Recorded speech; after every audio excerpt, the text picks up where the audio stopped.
saya Etri Suswati. Saya guru matematika di SMA Negeri 1 Rantau Bayur. Saat ini saya sedang mengikuti pendidikan PPG dalam jabatan angkatan ketiga tahun 2023 di LPTK Universitas Muhammadiyah Palembang dengan nomor induk mahasiswa 2015 0244 800. Pada hari ini 11 Desember 2023 saya akan melaksanakan praktek pengalaman lapangan di SMA Negeri 1 Rantau Bayur dengan materi eksponen. Berikut praktek pengalaman lapangan saya. Selamat menyaksikan. Assalamualaikum. Waalaikumsalam warahmatullahi wabarakatuh.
Untuk selanjutnya Ibu akan absen kalian ya, mengecek kehadiran kalian. Adelia Safitri, Aldi Julius Peter, saya Bu. Amelia Arianti, Cahaya Sinta, Cici Lestari, Dewi Rina Novianti, Dina Riana, Dia Ismelia, Elga Bima Anggara, Elsa Jurianti, Gabrilia, Andika Saputra, Indriani, Lekti Santari, Mia Ajeng, Elsa Wisda Wulandari, ini juga Yetira, saya.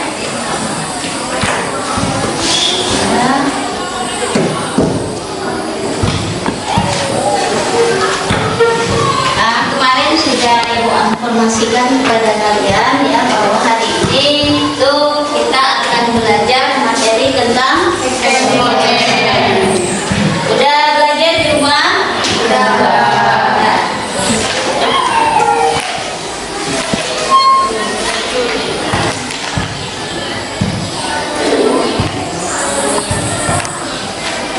Ya, sebelum kita masuk materi ya, Ibu ingin tahu dulu kemampuan awal kalian ya.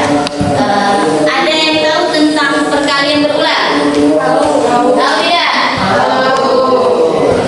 Bisa kasih contoh tentang perkalian berulang? Bisa. Berapa misalnya contohnya? 2 kali 2 kali 2 dan seterusnya. Ada lagi yang lain? Misalnya apa lagi? Berapa? 3 kali 3 kali 3. Itu kalian sudah bisa menentukan contoh dari bentuk perkalian ya. Kalau cara menyelesaikannya gimana? Tadi kan 2 kali 2 kali 2 katanya. Kalau cara menyelesaikannya?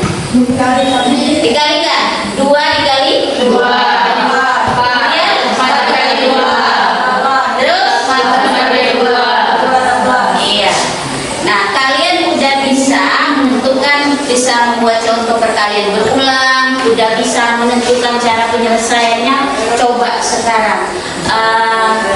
Ada yang bisa menyatakan angka 25 itu ke dalam bilangan eksponen? Ali, ya silakan nih. Dengan cara angka 25 menjadi 5 pangkat 2, di mana 5 adalah bilangan pokoknya dan 2 adalah eksponennya. Iya, baik sekali. Tepuk tangan. Angka 25 bisa dinyatakan dalam bentuk eksponen tadi ya, di mana 5-nya tadi kata Aldi itu bilangan pokok. Kemudian 2-nya adalah eksponennya. Kalian udah tahu, itu sudah bisa menyatakannya ke dalam bentuk eksponen. Sekarang apa yang kalian ketahui tentang eksponen itu sendiri? Apa? Ya, silakan ya. Perkalian yang dilakukan secara berulang dengan faktor yang sama. Perkalian yang dilakukan secara berulang dengan faktor yang sama. Ada juga pendapat lain? Biasanya eksponen itu apa? Sering ada yang menyebut bilangan berpangkat. Ada juga yang sering menyebut eksponen itu adalah bilangan berpangkat. Ya. Nah, selain itu, ya, sebelumnya ya pada pertemuan sebelumnya itu kalian udah belajar materi tentang apa kemarin? Tentang vektor. Masih ingat tidak vektor kemarin apa? Apa vektor kemarin? Vektor adalah besaran yang memiliki nilai dan arah. Besaran yang memiliki nilai dan arah. Contohnya? Percepatan, kecepatan, kelajuan, ya itu merupakan contoh dari vektor. Nah di sini ya kita belajar tentang eksponen ini. Ya. Eksponen itu sangat penting untuk kita pelajari, ya karena eksponen ini bukan hanya berguna di bidang matematika saja, tapi banyak manfaatnya. Bisa di bidang geologi, bisa juga di bidang kimia juga ada, bisa dimanfaatkan, bisa juga di bidang ekonomi, ya itu tentang pembelajaran eksponen. Eksponen ini ya, kalau dalam bidang biologi misalnya kalian bisa menghitung jumlah virus, ya banyaknya penyebaran bakteri, itu bisa kalian gunakan eksponen, bilangan eksponen untuk menghitungnya. Misalnya dalam bidang kimia, misalnya peluruhan zat radioaktif, bisa kalian hitung menggunakan eksponen, ya. Kemudian dalam bidang ekonomi, kalian bisa menghitung jumlah majemuk, ya. Itu bisa digunakan dengan menggunakan eksponen. Jadi begitu banyak manfaat eksponen ini untuk kalian dalam kehidupan sehari-hari, ya sangat banyak manfaatnya, ya. Nah di sini juga ya pada materi eksponen ini ya ada tujuan pembelajaran kita pada hari ini, yaitu yang pertama menentukan hasil operasi perkalian pada bilangan eksponen. Yang kedua, tujuan dari pembelajaran kita yaitu menentukan hasil operasi pembagian pada bilangan eksponen. Yang ketiga, ini menyelesaikan masalah kontekstual yang berhubungan dengan eksponen. Ya, ini ada 3 tujuan pembelajaran yang akan kita capai pada hari ini. Nah, di mana di sini ya yang berhubungan dengan eksponen ini, nah ya ini ada sebuah misal, ya. Ibu kasih tadi kan udah dijelaskan eksponen itu banyak manfaatnya, biologi bisa, di ekonomi juga bisa kita mencari, kemudian di kimia juga bisa. Nah di sini ada sebuah masalah kontekstual yang penyelesaiannya bisa kita selesaikan dengan menggunakan eksponen.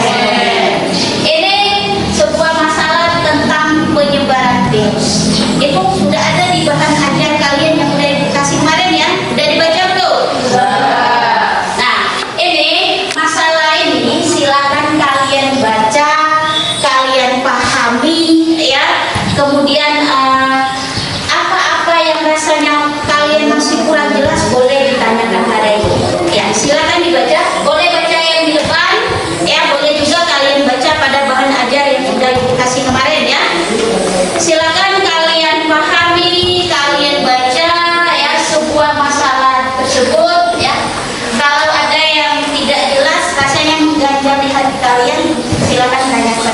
Ya, silakan.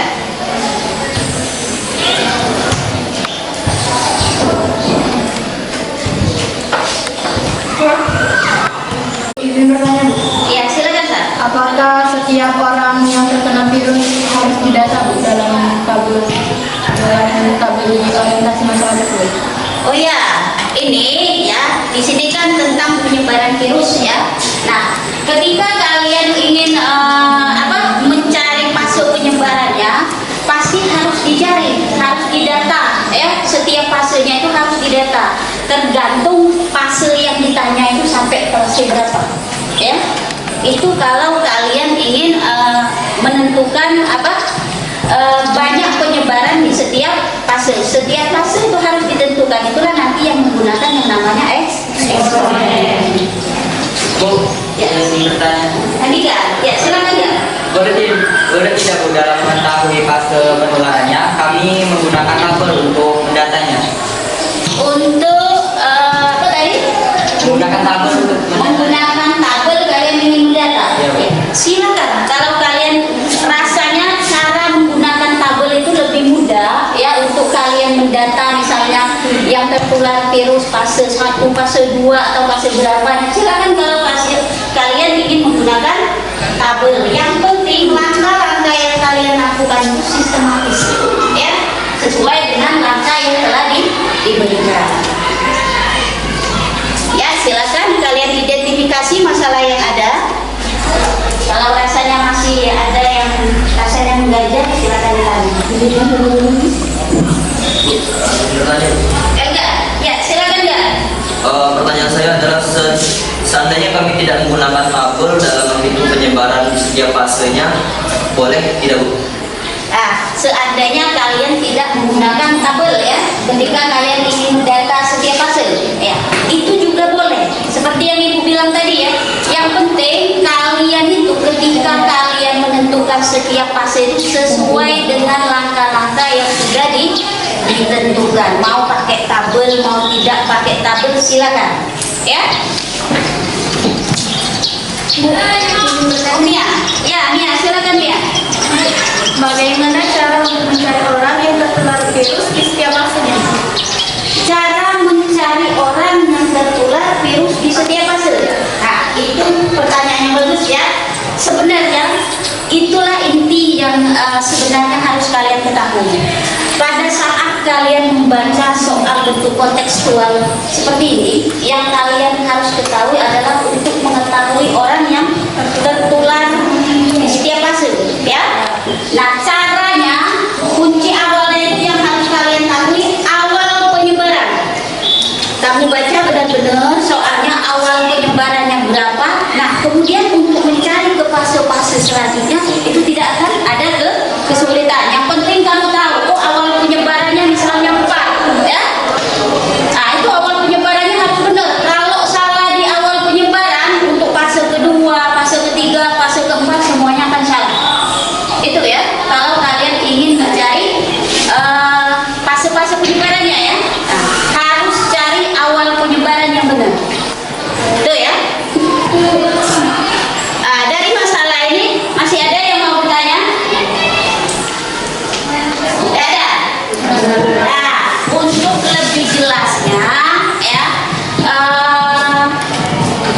kalian ingin memahami masalah kontekstual yang berhubungan dengan eksponen ini, nanti kita diskusikan. Ibu kasih lembar kerja, kalian berkolaborasi bersama-sama, kalian selesaikan sama-sama ya.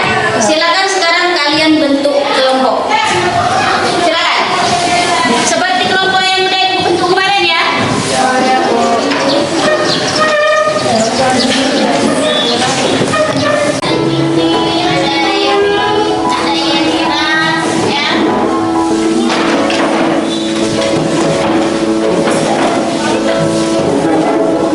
Nih, kelompoknya udah ada ya.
Nomor 1, silakan. Siapa perwakilannya untuk mempresentasikan? Ya, silakan Elsa. Tidurnya di mana ya?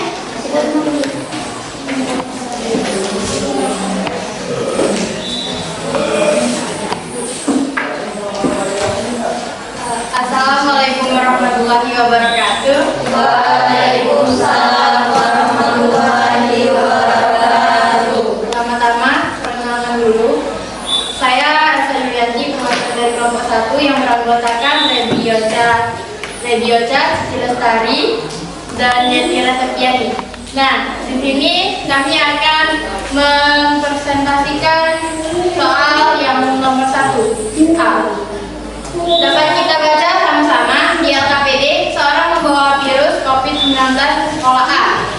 Virus tersebut menulari dengan cepat setelah diamati, orang yang membawa virus tersebut menulari 3 orang lainnya. Pada fase selanjutnya, 9 orang fase sebelumnya juga menulari masing-masing 3 orang lainnya. Pola penularan tersebut terus berlangsung. Nah, di perintah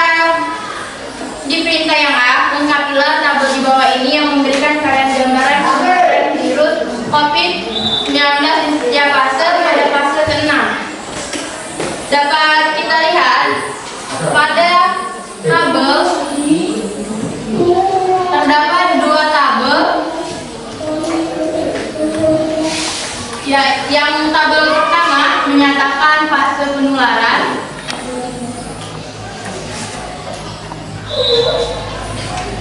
Dan tabel yang kedua menyatakan banyak orang yang tertular pada COVID-19 pada sekolah tersebut.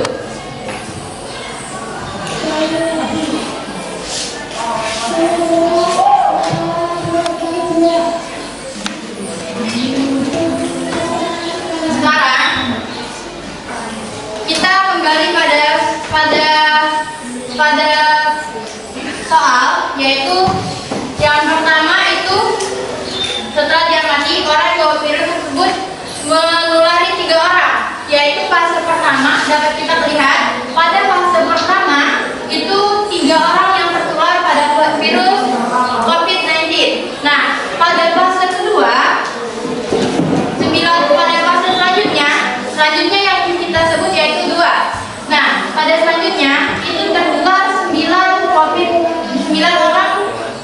orang yang tertular. Seterusnya pada fase ketiga yaitu 27 orang. Di sini saya jelaskan dulu. Yang pertama itu kita nyatakan pada bilangan eksponen yang artinya 3 akan 1. Nah, dapat kita nyatakan 3. Dan pada fase yang kedua berarti 3 dikali 3 sama dengan 9. Nah, di sini kita nyatakan satu ini adalah fase penularan dan 3 ini adalah orang yang tertular. Nah, ini pada fase yang kedua. Dan yang ketiga itu ada 3 kali 3 orang yang tertular. Berarti di sini dapat kita nyatakan 27. Bagaimana kita mendapatkan 27? Yaitu 3 dikali 3 adalah 9. 9 dikali 3 yaitu 27. Nah, pada fase yang keempat di sini diberitakan pada 6 fase, yang 4, 5, dan 6.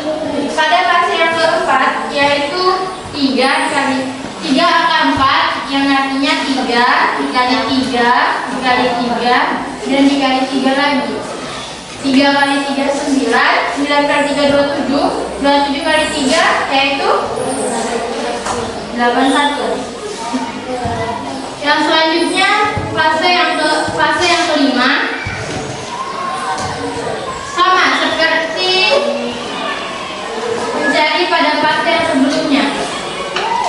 Kalau kita ingin simple, kita lihat dulu 81. Berarti 81 dikali 3 di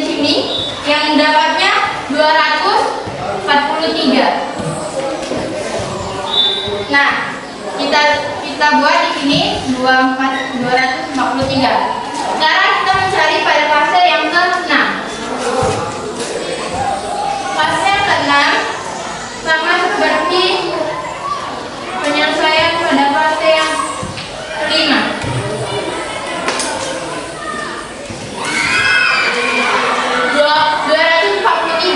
Dikalikan 3 yaitu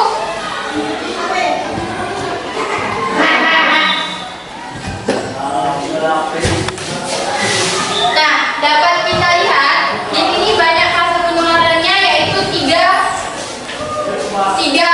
akar 3 yang artinya 3 pangkat yang terakhir yaitu 3 pangkat 6 yang mendapatkan penularannya terhadap virus yaitu 729. Itu saja yang kami dapatkan pada diskusi kelompok kami. Apakah ada yang ingin bertanya? Silakan. Silakan kalau ada yang mau menanggapi. Assalamualaikum warahmatullahi wabarakatuh. Waalaikumsalam warahmatullahi wabarakatuh. Perkenalkan, nama saya Mia Jafariski, perwakilan dari kelompok 5. Izin bertanya kepada kelompok 1. Pertanyaannya adalah, kenapa pada fase ke-1 banyak orang yang tertular sama dengan 3? Itu datanya dari mana? Kenapa? Karena pada fase ke-1 itu banyak orang yang tertular itu sama dengan 3. Baiklah, terima kasih pada kelompok 5 sudah bertanya kepada kelompok kami. Ya, pertanyaannya kenapa pada fase pertama banyak orang yang tertular sama dengan 3? Nah, kita baca lagi pada soal yang setelah diamati. Pada soal, seorang membawa virus COVID-19 ke sekolah A. Virus tersebut menulari dengan cepat pada peserta didik. Setelah diamati, orang yang membawa virus tersebut menulari 3 orang. Yang artinya orang yang bawa virus tersebut 3 orang lainnya. Pada fase selanjutnya 9 orang yang berarti pola penyebarannya sama dengan 3. Sehingga fase penularan ke pertama itu adalah 3. Kalau terima kasih. Apakah jawaban kami bisa diterima? Terima kasih atas penjelasannya. Saya perwakilan dari kelompok kami mendapat yang jawaban Anda. Terima kasih. Apakah ada Ya, tepuk tangan ya. Apakah ada pertanyaan lebih lanjut setelah Silakan kalau yang lain mau menanggapi. Silakan kelompok lain kalau ada yang mau menanggapi.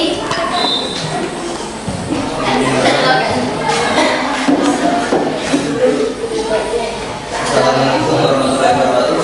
Waalaikumsalam warahmatullahi wabarakatuh. Perkenalkan, saya Arif Mangara, perwakilan dari kelompok 3 ingin mengajukan pertanyaan kepada kelompok 1.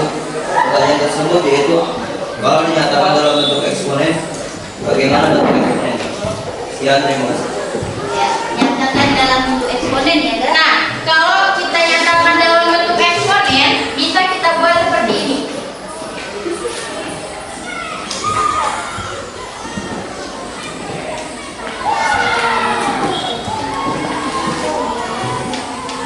Ini banyak orang yang tertular.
Yang B itu berapa orang peserta didik yang tertular virus COVID-19 pada fase ke-8? Bagaimana kalian mengetahui? Coba ibu minta kelompok 2 ya. Ya, siapa perwakilan kelompok 2? Ya, silakan kelompok 2 untuk mempresentasikan hasil diskusinya ke depan.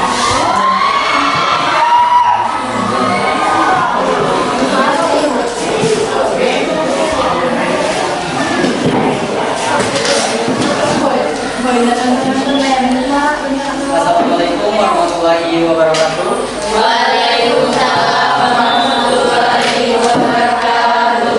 Saya Andika Saputra sebagai perwakilan dari kelompok 2. Di sini saya akan mempresentasikan materi tentang menganalisis penyebaran virus menggunakan metode eksponen yang beranggotakan yaitu Andika Saputra, Aldi Santari, Noti, dan Dia. Baik, pada materi kami mungkin sudah dijelaskan oleh kelompok sebelumnya, tapi di sini kami akan melanjutkan saja. Jalannya sama saja untuk mencari fase ke-8, yaitu pertanyaannya berapa orang peserta didik yang tertular virus COVID-19 pada fase ke-8? Bagaimana kalian mengetahuinya? Baik, ditanya peserta didik yang tertular pada fase ke-8, pada tabel bisa kita lihat ini analisis hanya sampai ke fase ke-6. Di sini untuk mencari fase selanjutnya mungkin sama saja mencarinya seperti ini. Kita lihat pada fase ke-6 eksponennya yaitu 6 dan 3 ini di dalam pokoknya. Untuk mencari fase ke-7 ada cara cepat untuk mengetahui nilai eksponennya, yaitu kita tinggal menghitung saja tabelnya. Ini sudah diketahui nilai eksponennya. Tinggal kita mencari nilai pokoknya. Untungnya nilai pokoknya sudah dijelaskan yaitu 3. Kali sini melanjutkan saja. Berarti nilai pokoknya yaitu 3 dan eksponennya 7. Kita tambahkan tabel.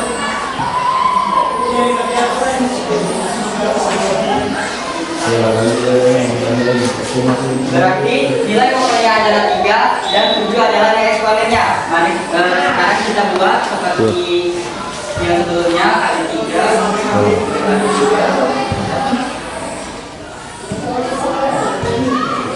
Maka kalau dikalikan hasilnya yaitu 2187. Berarti bisa disimpulkan, kita masukkan ke tabel, yaitu fase ke-7 peserta didik yang tertular COVID-19 yaitu sebanyak 2187 orang. Lanjut kita cari fase selanjutnya. Nah, cari fase selanjutnya itu sama saja seperti ini. Nah, kita lihat, kita hitung tabelnya 1, 2, 3, 4, 5, 6, 7, 8. Berarti eksponennya adalah 8 dan nilai pokoknya adalah 3. Kita buat sama saja seperti ini, 8. Kita buat juga seperti ini, 3 kali 3 kali 3 kali 3 sampai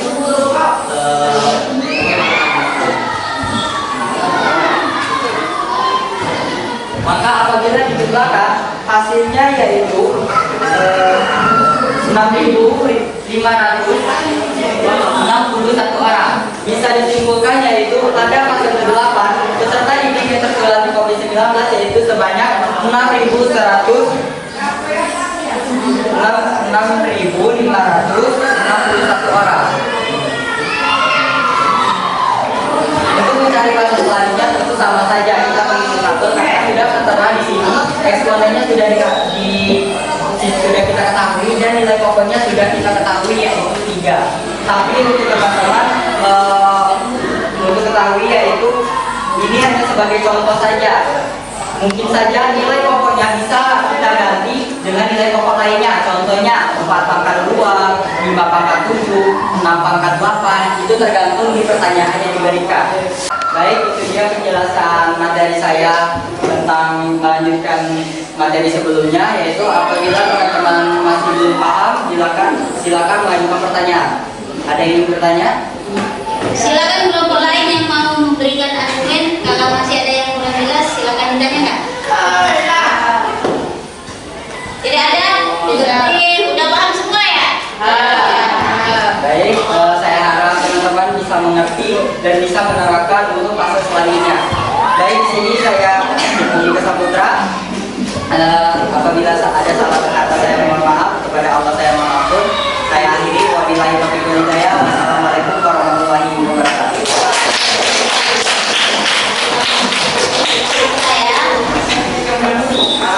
Nomor 2, soal nomor 2 ini tentang zat radioaktif ya. Ibu minta kelompok 4 ya. Silakan. Yang mewakili kelompok 4, silakan presentasikan ke depan.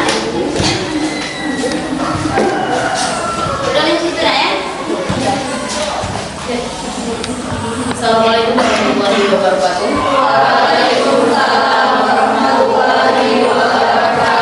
Di sini saya perwakilan dari kelompok 4 akan membahas mengenai soal nomor 2. Kelompok 4 beranggotakan saya sendiri Adelia Sedikri, Nabila Lutfi Putri, dan Amelia Rianti. Di sini saya akan membahas mengenai soal nomor 2. Sebuah zat radioaktif meluruh menjadi setengahnya dalam waktu 2 jam. Jika pada pukul 6.00 massa zat tersebut menjadi 1.600 gram. Massa zat yang tersisa pada pukul 14.00 adalah, jadi kita selesaikan dulu soal dari pertanyaan tersebut.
menulis cara penyelesaiannya.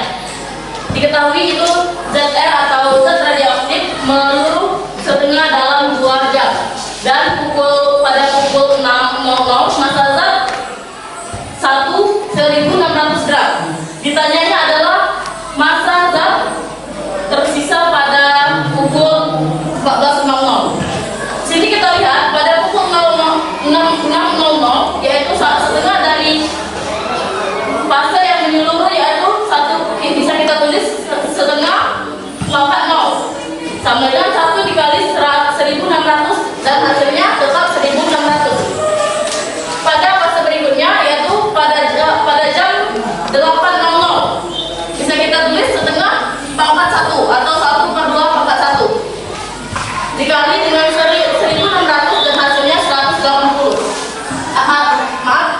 hasilnya 800. Dan kita lihat juga begitu pada fase kedua pada pukul 10.00, yaitu kita buat nilai pokoknya setengah dan nilai eksponennya adalah 2. Kita tulis 1 setengah dikali 1.600 dan hasilnya 400. Begitu juga pada pukul 12.00, kita lihat setengah atau 1/2 itu adalah pokoknya dan 3 adalah eksponennya. Hasil dari 1/2 pangkat 3 yaitu 200. Dan yang ditanyakan adalah masa zat yang tersisa pada pukul 14.00. Kita tulis seperti sebelumnya, 14.00 1/2 pangkat 4 ditulis 1/2 kali 1/2 dikali 1/2 dikali 1/2 dikali 1.600 dan hasilnya adalah 100. Jadi masa zat yang tersisa pada pukul 14.00 adalah 100. Sekian dari penyampaian saya. Apabila ada yang ingin bertanya, kami persilakan. Ya, silakan kalau ada yang mau memberikan argumen. Ya, silakan. Waalaikumsalam warahmatullahi wabarakatuh. Kita dari kelompok 1 ingin mengajukan pertanyaan, yaitu dari mana kalian bisa menentukan waktu di situ tiba-tiba jadi 6.00, 8.00, 10.00, 12.00 sampai 14.00. Terima kasih untuk kelompok 1 atas pertanyaannya. Jadi kembali kita baca lagi soal, yaitu sebuah zat radioaktif meluruh menjadi setengahnya dalam waktu 2 jam. Jika pada pukul 6.00 masa zat tersebut 1.600 gram, berarti pada waktu awalnya itu pada pukul 6.00, kemudian dia meluruh dalam waktu 2 jam. Berarti kalau dalam waktu 2 jam dia meluruh kan awal pukul 6.00, kalau ditambah 2 jam selanjutnya menjadi 8.00. Terus ditambah menjadi 2 jam selanjutnya menjadi 10.00 dan seterusnya ditambah 2 jam terus sampai pukul 14.00. Terima kasih. Apakah ada yang ingin bertanya kembali? Silakan kalau masih ada yang mau memberikan argumen. Sekarang? Ya ada. Mungkin itu saja. Saya akhiri. Wassalamualaikum warahmatullahi wabarakatuh.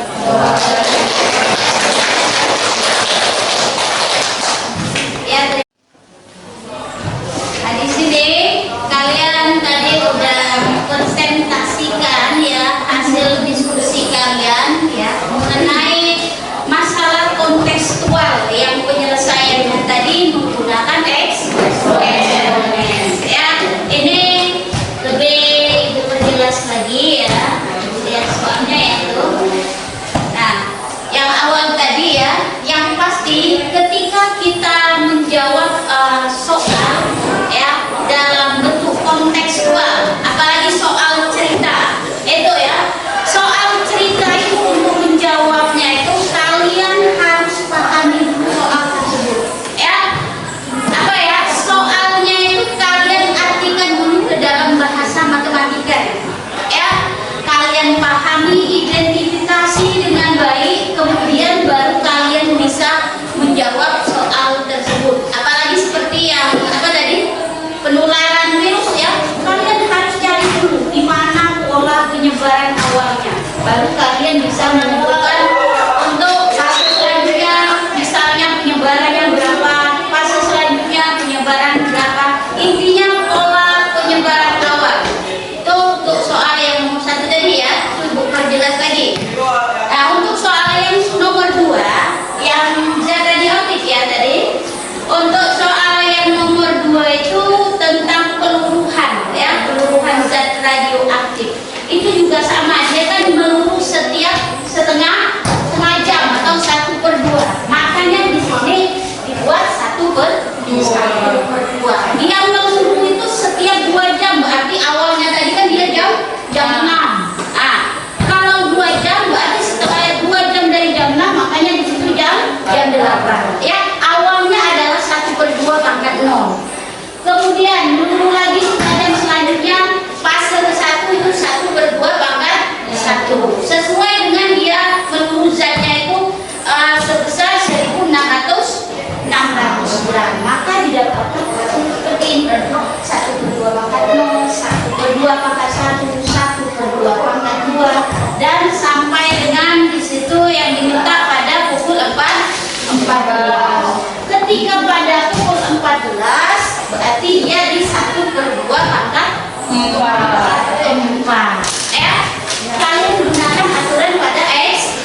zat yang dulu sama dengan 100, sisa zatnya itu masih 100 ya. Itu yang harus kalian garis bawahi ya.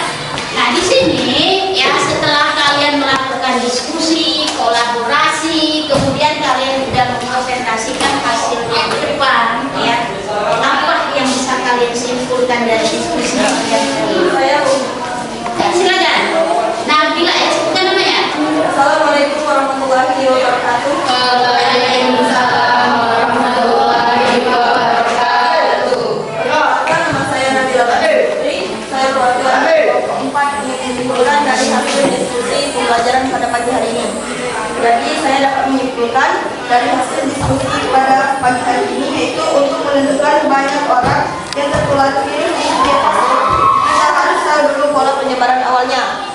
Dan jika banyak fase yang terjadi adalah M, maka masa yang tersisa direpresentasikan dalam bentuk 1/2M.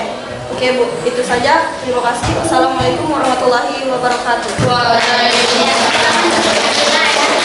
Itu adalah ya, udah melakukan diskusi dan presentasi ya tentang eksponen ya.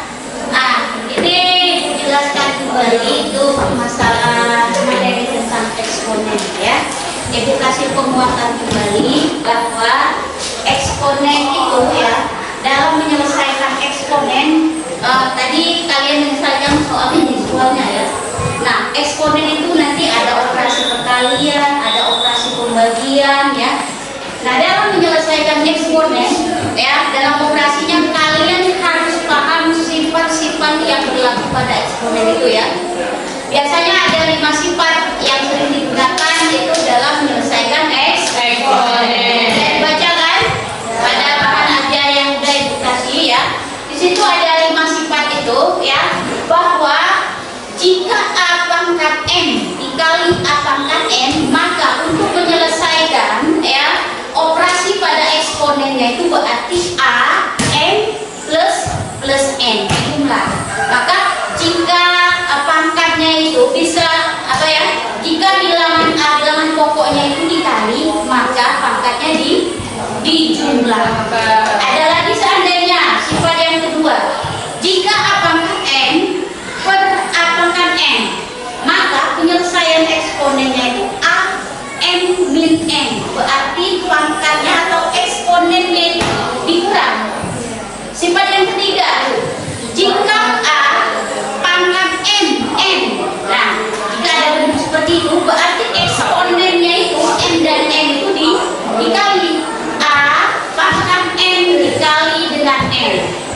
Sifat yang keempat ya pada eksponen itu untuk menyelesaikan operasinya, jika seandainya ada di situ A B pangkat N, berarti A itu dipangkatkan dengan N juga, B juga dipangkatkan dengan N. Sifat yang kelima ya, eksponen itu jika ada A per B pangkat N, berarti dia A pangkat N per B pangkat N. Dua-duanya A nya pangkat N, B nya juga pangkat N ya. Yang ketiga, seperti kalian menyelesaikan tulisan Hamin tadi soal nomor 2, jika A pangkat 0 berarti dia sama dengan 1. Itu berlaku pada eksponen. Bilangan berapapun mau 2 pangkat berapa, misalnya 2 pangkat 0, 3 pangkat 0, nilainya juga sama dengan 1. Itu adalah sifat yang berlaku pada eksponen. Nah, kayak ini, Ibu contohkan sifat 1 dan 2 ya. Nah, ini sederhanakan untuk eksponen berikut.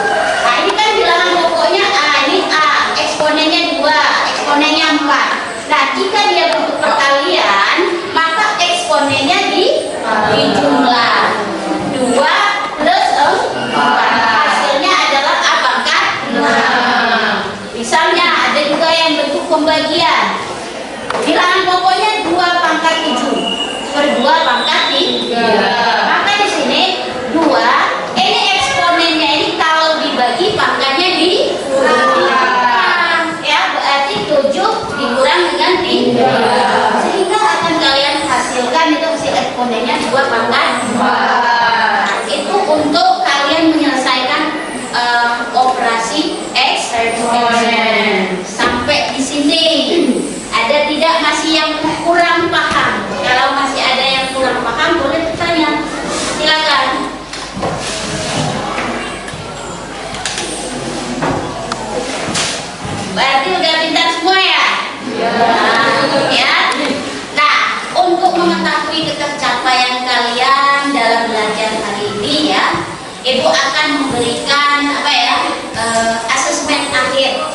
untuk kalian ya. Ibu pengen tahu gimana hasil belajar hari ini, pencapaian kalian belajar pada hari ini ya. Ibu akan beri asesmen. Silakan kalian kerjakan. Jangan lupa tulis nama ya.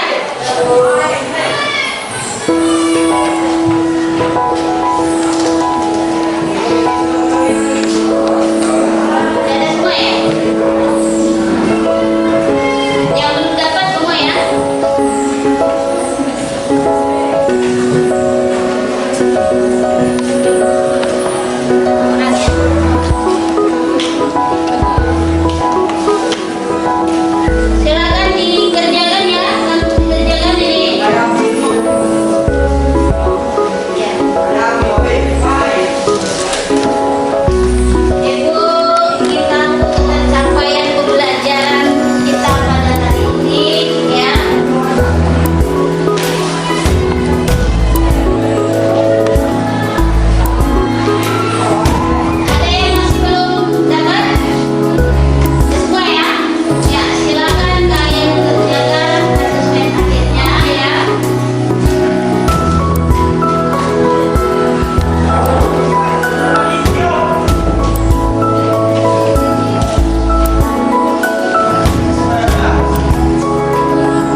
kemudian sudah orientasi bersama, apa sih yang bisa kalian simpulkan dari orientasi kita lihat? Lepi, ya silakan. Baiklah, saya Nabi dari kelompok 2 akan menyampaikan hasil pembelajaran dari pada hari ini, bahwa eksponen adalah sebuah konsep bilangan yang berbentuk perkalian bilangan yang sama atau bilangan berulang kali. Baiklah, itu saja kesimpulan yang bisa saya sampaikan. Apabila ada salah-salah, mohon maaf. Assalamualaikum warahmatullahi wabarakatuh. Ya, itu menurut Lepi kesimpulannya bahwa eksponen itu suatu konsep ya perkalian bilangan berulang yang sama. Ada lagi yang lain yang bisa memberikan kesimpulan? Ya, silakan Indri. Baiklah, saya perwakilan dari kelompok 5 yang ingin menyampaikan kesimpulan menurut saudara tadi. Membahas tentang eksponen, bahwa untuk menentukan operasi pada bilangan eksponen kita harus memperhatikan berbagai sifat-sifat eksponen. Mungkin itu saja dari kelompok kami. Wassalamualaikum warahmatullahi wabarakatuh.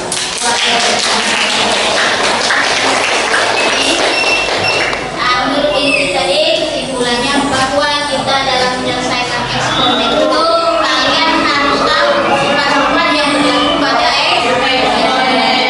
Ada lagi yang lain yang bisa memberi kesimpulan? Ya, silakan nanti. Assalamualaikum warahmatullahi wabarakatuh.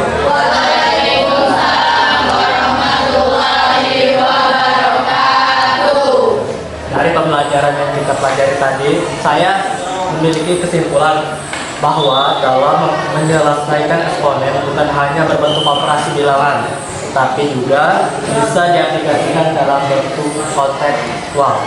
Terima kasih. Assalamualaikum warahmatullahi wabarakatuh. Menurut Nabi ya bahwa ya dalam pelajaran eksponen itu bukan hanya kita dalam bentuk operasi biasa, tapi eksponen itu juga bisa kita aplikasikan ke dalam bentuk kontekstual. Ya, itu adalah hasil kesimpulan pembelajaran kita pada hari ini. Ya.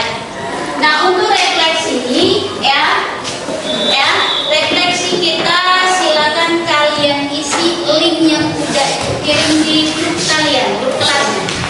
Ya, silakan diisi untuk refleksi pembelajaran kita. Silakan kalian isi link yang sudah dikirim ya di grup kelasnya. Pertemuan selanjutnya kita itu akan belajar materi tentang bentukan ya. Dibaca-baca dulu di rumah, nanti ibu kasih materi untuk bacaan kalian di rumah